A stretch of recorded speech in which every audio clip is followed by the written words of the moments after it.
ओंकार हूं, अर्थात मैं प्राण गति को संचारित करने वाला संचार हूं। मैं ओंकार हूं। उधर तारकासुर आक्रमण की तैयारी करता है। युद्ध आरंभ होता है। शिव कृपा से कार्तिकेय द्वारा तारकासुर का वध होता है तथा कार्तिकेय स्तंभेश्वर शिवलिंग की स्थापना करते हैं। कार्तिकेय सहित सभी देवगण कैलाश भवन की ओर प्रस्थान करें।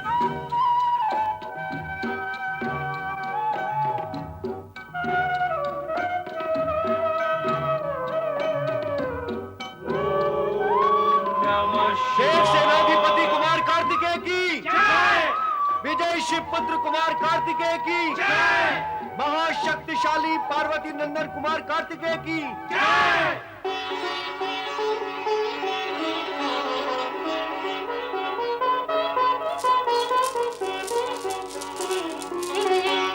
पिताश्री को प्रणाम। प्रणाम माता।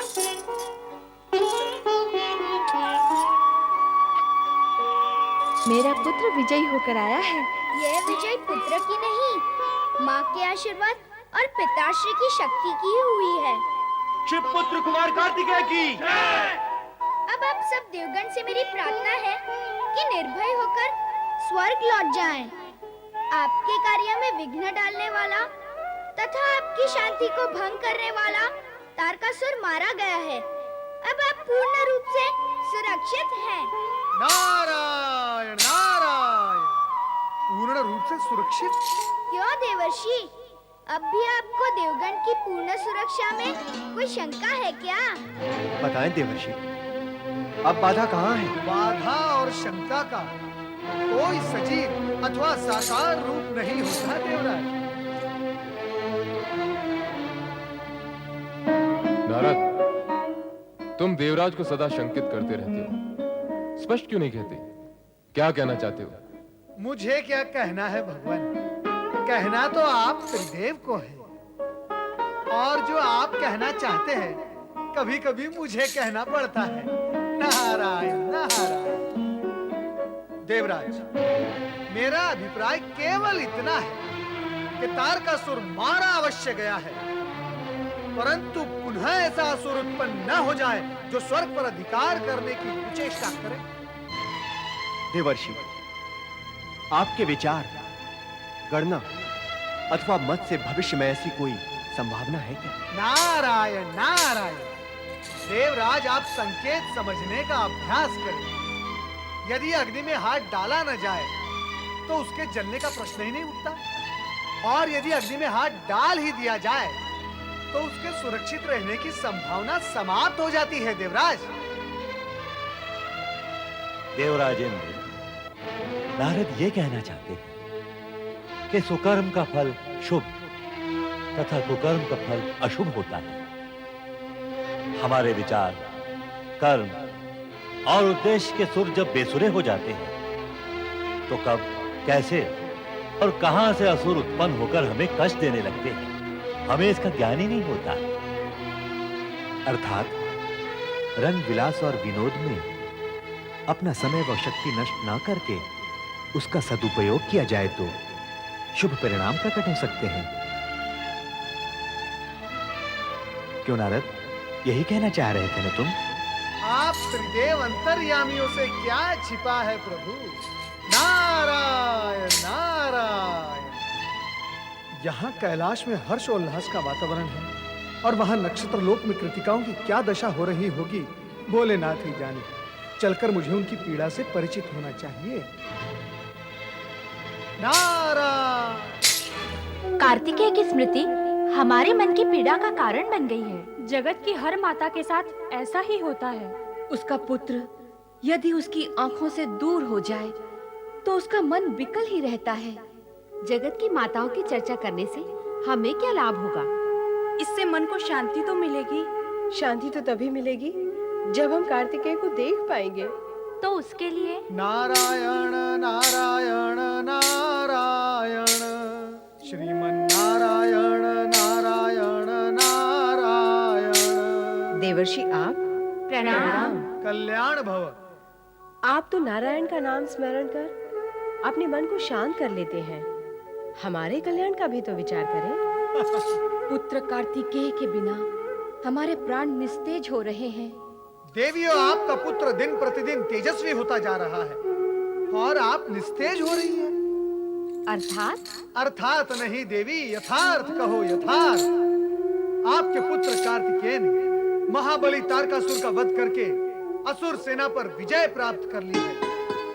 देवलोक से लेकर कैलाश तक उनकी जय जयकार हो रही है। नारायण नारायण। कार्तिकेय ने तारकासुर को धराशायी कर दिया। उसको, उसके सेनापति और सेना तीनों को। हमें अपने विजयी पुत्र से मिलना चाहिए। उसे बधाई देने के लिए। बधाई अथवा आशीर्वाद। नारायण नारायण। बधाई तो आप सभी को दी जानी चाहिए। यदि आप उसे कैलाश न भेजती तो कुमार कार्तिकेय तारकासुर को कैसे मारते। अब हमें अविलंब कैलाश चलना चाहिए। तो विलंब किस लिए? चलो।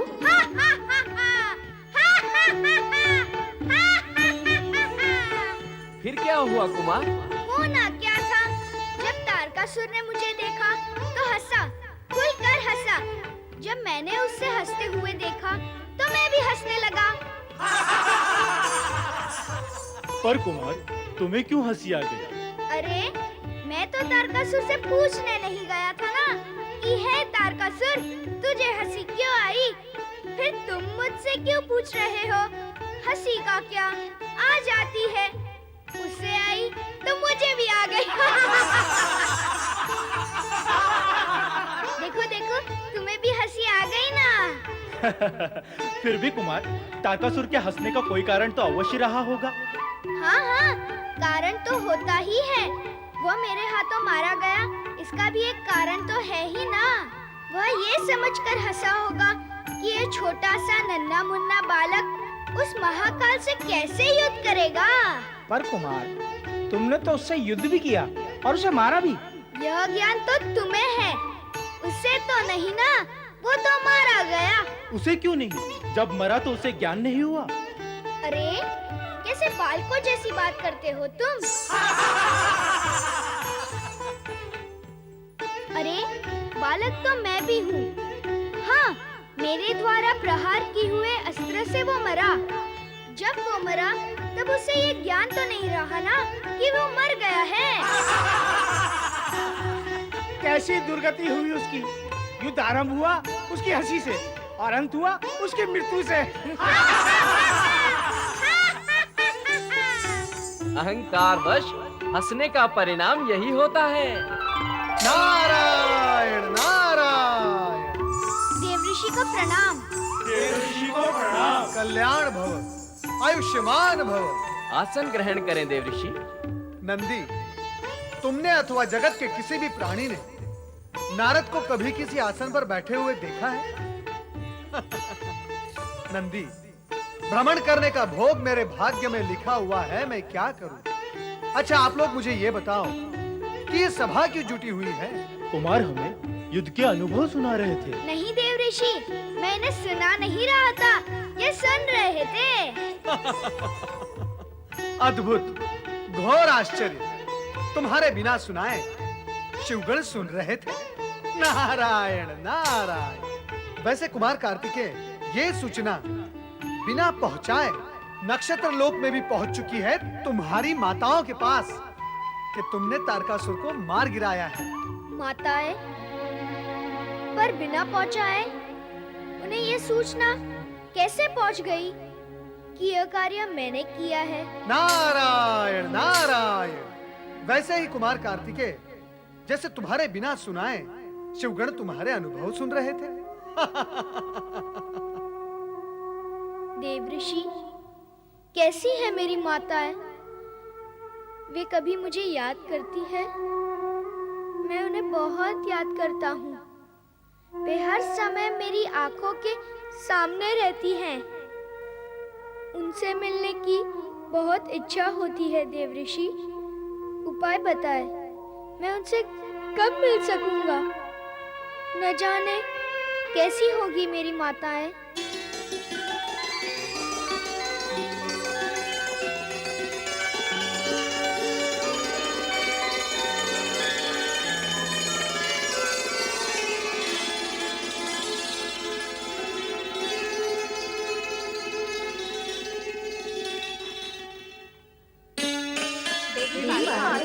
भोलेनाथ को हमारा शत-शत प्रणाम। हमारा पालित पुत्र कार्तिकेय कहाँ है और कैसा है?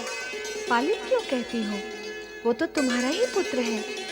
रहता अवश्य मेरे पास है, पर तुम सभी को याद करता है और बातें भी तुम्हारी ही करता है। हमारी बातें करता है?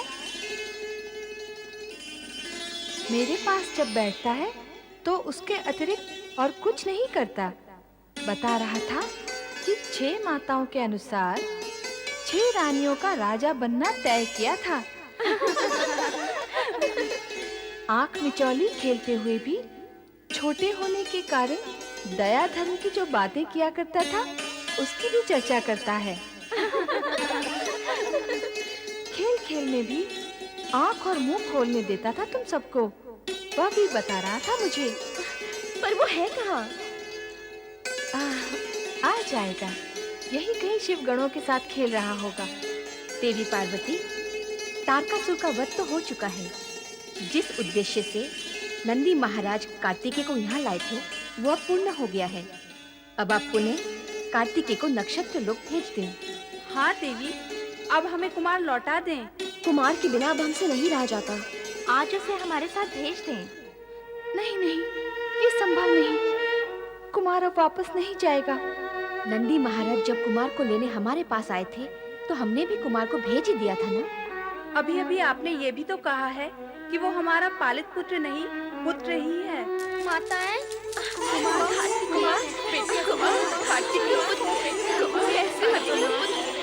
कैसे हो तुम? कितने दिनों में तुम्हें देखे। तुम कैसे हो कुमार? पहले आप सब बताएं, आप कैसे हो?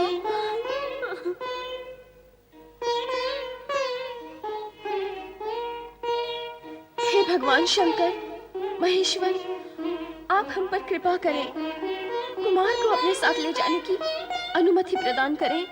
देवी भव्याकृति, तुम ये सत्य कैसे भूल रही हो कि कुमार कार्तिकेय पार्वती के पुत्र हैं। इनके साथ अन्याय करना हमसे तो नहीं हो सकेगा। क्या तुमसे हो सकेगा? पार्वती भी कुमार के बिना कैसे रह सकेंगी? तुमने 10 वर्षों तक कुमार का लालन पालन किया, इसके लिए हम आप सभी के आभारी हैं। हमारा फिर क्या होगा भोलेनाथ? तुम सभी को मन पर संयम और धैर्य रखना होगा। हाँ, जब कभी मन करे और इच्छा हो तो तुम कुमार से मिलने यहाँ कैलाश पर सहर्ष आ सकती हो।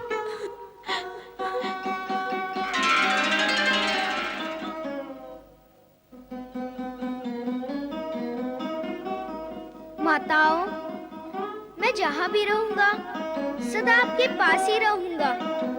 मेरा नाम तो आपके नाम से ही जुड़ा है। कृतिकाओं का अर्थात आपका पुत्र होने के कारण मैं कार्तिकेय हूँ। तुम सदा प्रसन्न रहो, हम सब यही चाहती हैं। हाँ कुमार, तुम्हारी प्रसन्नता में ही हमारी प्रसन्नता है। और हम सबकी प्रसन्नता के लिए मेरी ये इच्छा है कि आप सभी कृतिकाएं कुमार के विजय स्वागत में भाग लेकर उसकी आरती उतारने में मेरा साथ दें। हाँ देवी, हम सभी आपका अवश्य साथ देंगे।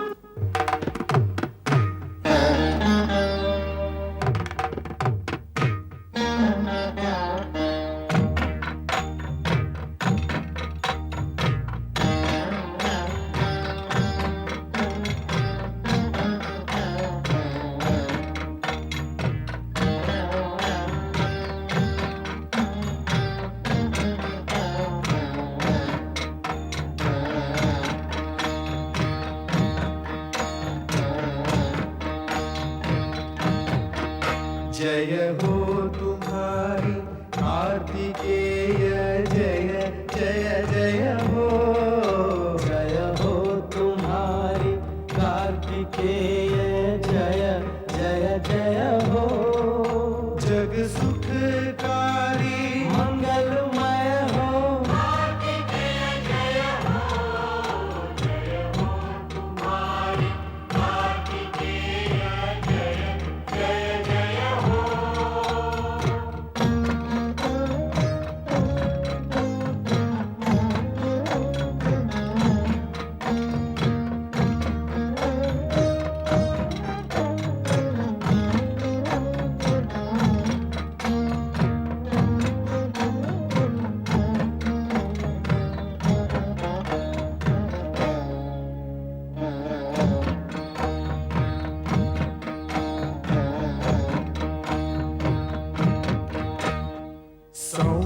रूप को कर विकराला, सौम्य रूप को कर विकराला, तारकासुर का वध कर डाला।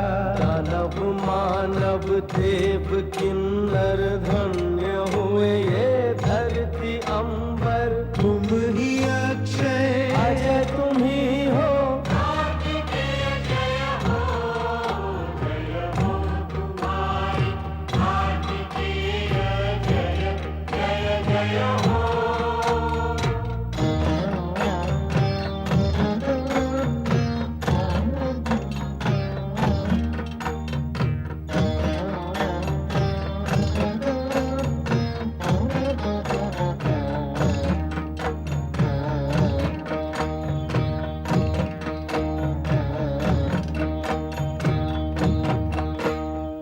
नेत्र पुंज हो शिव शक्ति के, नेत्र पुंज हो शिव शक्ति के, तुम हो साधन जग मुक्ति के। परम तत्व पर ब्रह्म बालक तुम हो दाता